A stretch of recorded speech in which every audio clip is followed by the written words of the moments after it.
নমস্কাৰ আজি মই এনেকুৱা এটা টপিক মানে এনেকুৱা এটা প্ৰডাক্টৰ ওপৰত কম যেটো আপোনালোকে এক্সপোৰ্ট কৰি আৰু মানে আপুনি 5.5 লাখ টকা প্ৰফিট আৰ্ন কৰিব পাৰে হেতু মই গুটি ক্যালকুলেশন দেখাই দিম স্টেপ বাই স্টেপ গটিকে ভিডিওটো শেষলৈকে চাব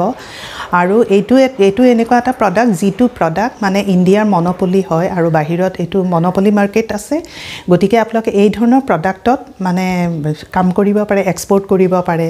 এতিয়া মানে মই ডিফাৰেন্ট টাইপস অফ প্ৰডাক্টছত কিয় কৈ আছো এতিয়া মানুহে এক্সপোৰ্ট মানে সবৰে এটা ধাৰণা হল ফ্ৰুটস ভেজিটেবল বা ৰাইস একিটা প্ৰডাক্টৰ ওপৰত কৰিলে মানে এক্সপোৰ্ট হয় কিন্তু এনেকুৱা নহয় মই ডিফাৰেন্ট টাইপ অফ প্ৰডাক্টছত কৈছো যে জিবিলাকে এই সেক্টৰত কাম কৰি আছে অলৰেডি তেওঁলোকে এনেকুৱা ধৰণৰ প্ৰডাক্টটো এক্সপোৰ্টৰ কথা ভাবিব পাৰে এতিয়া হক স্টেপ বাই স্টেপ কেনেকৈ মানে সেই প্ৰডাক্টৰ ওপৰত কাম কৰিব বা প্ৰসিডিউৰ কি বা আৰসিএমসি কি ল'ব লাগে কেনেকুৱা ধৰণৰ মানে প্ৰফিট আৰ্ন হ'ব এই গুটেখিনি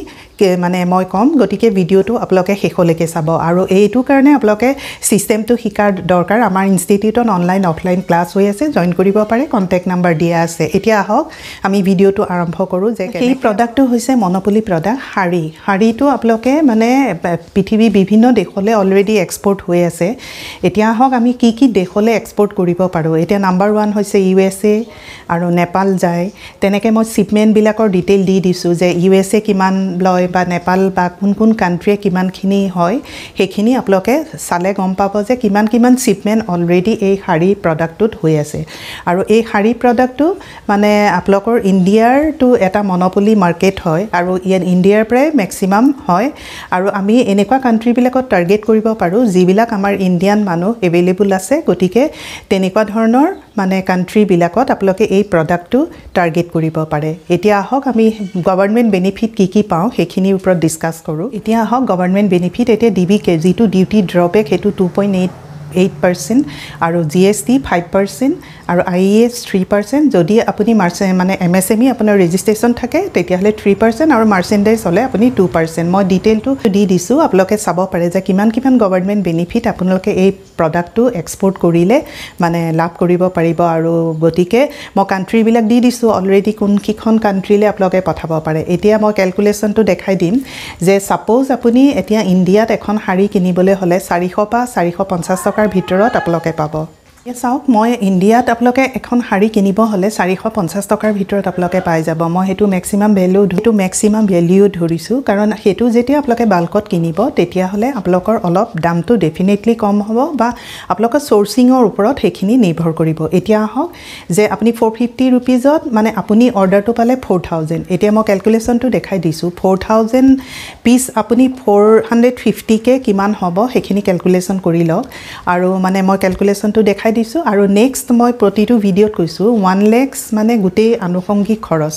যেনে লোডিং আনলোডিং বা লেবাৰ কষ্ট বা পোৰ্ট হ্যান্ডলিং চাৰ্জেস এই গুটেখিনি মিলি আপোনাৰ 1 লাখ টকা আৰু তেতিয়া আপোনাৰ টোটাল কিমান হল হেখিনি মই ক্যালকুলেশনটো দেখাই দিছো এতিয়া আপুনি হেখিনি পালে এতিয়া সাপোজ আপুনি বাহিৰত এখন হাৰি মানে আপুনি 550 ধৰিছো বা 550 টকাত আপুনি বিক্ৰী কৰিলে তেতিয়া হলে আপোনাৰ কিমান মানে প্ৰফিট হ'ব এতিয়া আপুনি গুটেখিনি আপোনাৰটো হৈ গল এতিয়া আপুনি 450 কিনিলে আৰু 500 টকাত 550 টকাত আপুনি বিক্ৰী কৰিলে মই এতিয়া ৰাফ ক্যালকুলেশনটো দি দিছো গটিকে আপোনালোকে এই প্ৰডাক্টৰ পৰা আপুনি এপ্ৰক্স 6 লাখ মানে আপুনি লাভ কৰিব পাৰিব এতিয়া হওক যে এই প্ৰডাক্টৰ মানে আৰসিএমসি আপুনি কি ল'ব লাগিব হ্যান্ডলুম এণ্ড টেক্সটাইলৰ যেটো মানে হেতু এক্সপোৰ্টৰ আৰসিএমসি ল'ব লাগিব হ্যান্ডলুম এণ্ড টেক্সটাইলৰ গটিকে আপোনালোকে এইচএস কোডটো মই দি দিছো এতিয়া এইচএস কোডটোৰ ওপৰত আপোনালোকে যেতিয়া নেটত চাব বা গুগলত চাব তেতিয়া হলে আপোনালোকে গুটেই মাৰ্কেটটো জানি যাব যে কোনটো মানে কান্ট্ৰিলে অলৰেডি এক্সপোৰ্ট হৈ আছে বা কিমান শিপমেন্ট হৈ আছে শিপমেন্ট ডিটেইলটো মই দি দিছো ভলজাৰ পৰা মানে লৈ গটিকে আপোনালোকে যে স্টেপ বাই স্টেপ গম পাব যে এই ধৰণৰ প্ৰডাক্টটো অলৰেডি ইণ্ডিয়াৰ পৰা এক্সপোৰ্ট হৈ আছে এতিয়া চাওক আপোনালোকে বিভিন্ন ধৰণৰ মই আগৰ ভিডিও বিলাকতো বহুত ধৰণৰ প্ৰডাক্টৰ ওপৰত কৈছো যে কেনেকৈ প্ৰফিট আৰ্ন কৰিব লাগে বা ক্যালকুলেশন কি আৰু আপোনালোকে গভৰ্নমেন্ট বেনিফিটটো গম পালে যে কিমান 5% আপোনাৰ জিএসটি ৰিটাৰ্ণ হ'ব 2.8% ডিবিকে পাব আৰু আইএস পাব 3% আপুনি যদি এমএসএমই হয় মাৰ্চেন্ডাইজ হলে 2% আৰু ৰোড টেপ পাব গটিকে আপোনালোকে এই বেনিফিটখিনিও লাভ কৰিব গটিকে আহক এনেকুৱা ধৰণৰ প্ৰডাক্টৰ ওপৰত মানে যিবিলাক অলৰেডি এক্সপোৰ্ট হৈ আছে আপোনালোকে এতিয়া মই যিটো HS কোড দিছোঁ সেইটো কোডৰ ওপৰত আপোনালোকে মাৰ্কেট ৰিচাৰ্চ কৰিব পাৰে তেতিয়া আপোনালোকে গোটেই ডিটেইল পাব এতিয়া আশা কৰোঁ আজি ভিডিঅ'টোৰ পৰা আপোনালোকে মানে এটা নতুন প্ৰডাক্টৰ ওপৰত গম পালে আৰু কিমান প্ৰফিট হয় সেইখিনি ক্যালকুলেশনটো চাই ল'লে গম পাব এতিয়া মানে যিসকলে এই ভিডিঅ'টো নতুনকৈ চাইছে সাবস্ক্ৰাইব কৰি থব আৰু মানে আমাৰ ইনষ্টিটিউটত অনলাইন অফলাইন ক্লাছ হৈ আছে যে কেনেকৈ বায়াৰ চাব লাগে বা বায়াৰ জেনুইন হয়নে নহয় বেংকৰ কথা লজিষ্টিক এই গোটেইখিনি ষ্টেপ বাই ষ্টেপ শিকোৱা হয় আপোনালোকে জয়েন কৰিব পাৰে কন্টেক্ট নাম্বাৰ দিয়া আছে অনলাইন অফলাইন ক্লাছ হৈ আছে মানে এতিয়া আপোনালোকে সিস্টেমটো এবাৰ শিকি লৈ আপোনালোকে এক্সপোৰ্টৰ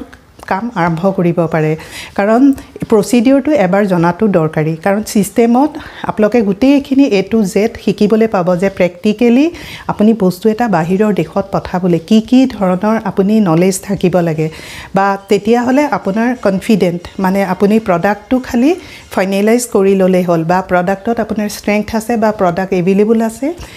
এক্সপোৰ্ট কোৱালিটি হয় তেতিয়া হলে আপুনি সেই প্ৰডাক্টত আপুনি বিভিন্ন দেশত টাৰ্গেট কৰিব পাৰে 195 কান্ট্ৰিজ আৰু যিবিলাক কান্ট্ৰি আপুনি 10-20 খন কান্ট্ৰিত অলৰেডি এবিলাক গৈ আছে গতিকে এনেকুৱা ধৰণৰ প্ৰডাক্টৰ ওপৰত আপোনালোকে ইউনিক প্ৰডাক্টৰ ওপৰত কাম কৰিব পাৰে আৰু যিসকলে ভিডিঅ'টো নতুনকৈ চাইছে সাবস্ক্ৰাইব কৰি থব যাতে মই নতুন টপিক বা নতুন প্ৰডাক্টৰ ওপৰত কিবা ক'লে সেইখিনি আপডেট পাব পাৰে thank you for watching this video'